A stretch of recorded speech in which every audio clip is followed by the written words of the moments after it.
नमस्कार, news plus के इस बुलेटिन में आप सभी का स्वागत है। मैं हूं आपके साथ नेहा। बुलेटिन की शुरुआत करेंगे। संयुक्त संघर्ष मोर्चा भोपाल द्वारा एक पत्र जारी कर मध्य प्रदेश के मुख्यमंत्री डॉक्टर मोहन यादव से निवेदन किया गया है कि मंडी बोर्ड की आर्थिक स्थिति सोयाबीन भावांतर योजना के लिए 1500 करोड़ लोन लेने की स्थिति में नहीं है। यदि दबाव बनाया जाता है तो सभी कर्मचारी हड़ताल पर रहेंगे, क्योंकि पूर्व में भी सरकार के द्वारा लोन लिया गया था मंडी से, जिसका भुगतान अभी तक नहीं किया गया है।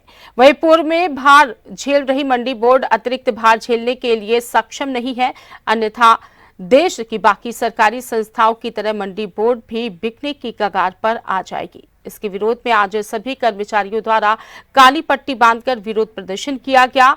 वहीं इस मामले को लेकर न्यूज प्लस संवाददाता मनीष राजू से मंडी के कर्मचारियों से बातचीत की और क्या कुछ कहा, आइए सुनते हैं। देश की राजधानी से इस वक्त मैं मनीष राजू खड़ा हूं मंडी बोर्ड में, जहां एक खबर प्रमुखता समाज द्वारा पिछले दिनों दिखाई गई थी कि 1500 करोड़ का दबाव मंडी बोर्ड पर सरकार द्वारा दिया जा रहा है।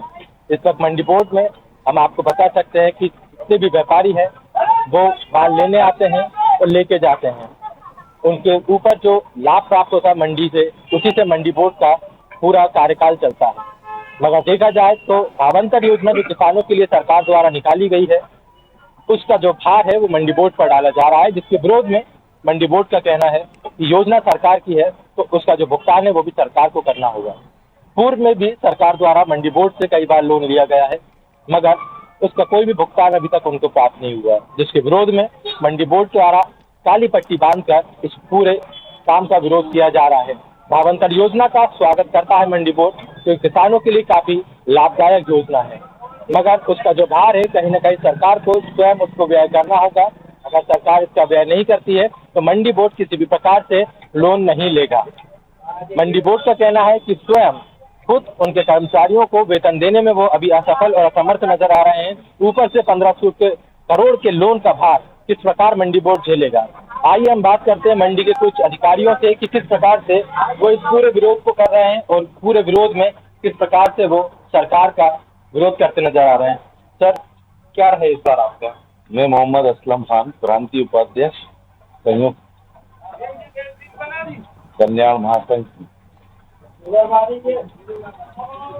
ये जो सोयाबीन का भावांतर में सरकार मंडी बोर्ड पे एक बहुत बड़ा भार डालने जा रही है, उसके विरोध के अंदर ये हमने 24 तारीख से काली पट्टी बांध के और 29 तारीख को सामूहिक अवकाश करेंगे।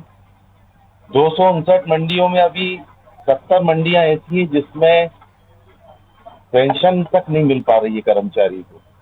यदि ये भार अगर जो सरकार मंडी बोर्ड पे डाल रही है, यदि ऐसा इस पे डाला गया तो फिर मंडियों की क्या हालत होना है ये आप कुछ समझ सकते हैं। कहीं ना कहीं मंडी बोर्ड इस वक्त जो दुविधा में है, वो 1500 करोड़ के लोन के बाद जो ब्याज होना है, उस ब्याज को लेकर वो काफी कश्मकश में है कि क्या वजह रहेगी कि लोन को चुकाने के लिए जो भार है वो पूरा मंडी बोर्ड पे आएगा। किसानों के लिए काफी सहानुभूति रखते हुए मगर उस लोन के विरोध में यहाँ पर कर्मचारी हैं।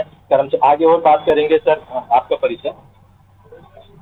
जीवन सिंह राजपूत। जीवन सिंह जी, जो इस बार मंडी बोर्ड है एकत्र होकर सरकार के खिलाफ जो आह्वान किया, कल काली पट्टी बांध के विरोध प्रदर्शन कर रहे हैं, क्या कहना रहेगा? मंडी बोर्ड किसानों के लिए और किसानों के हितों के लिए सर्वोपरि संस्था है। किसानों का हितों का हमेशा संरक्षण करता है।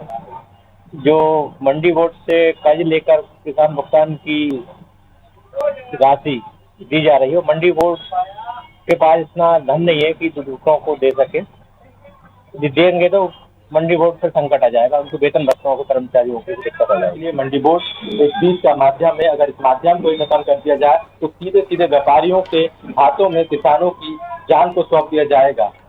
इस पूरी खबर में बने रहिएगा हमारे साथ। मध्य प्रदेश की राजधानी भोपाल से कैमरामैन गुरु प्रसाद शर्मा के साथ मैं मनीष राजू।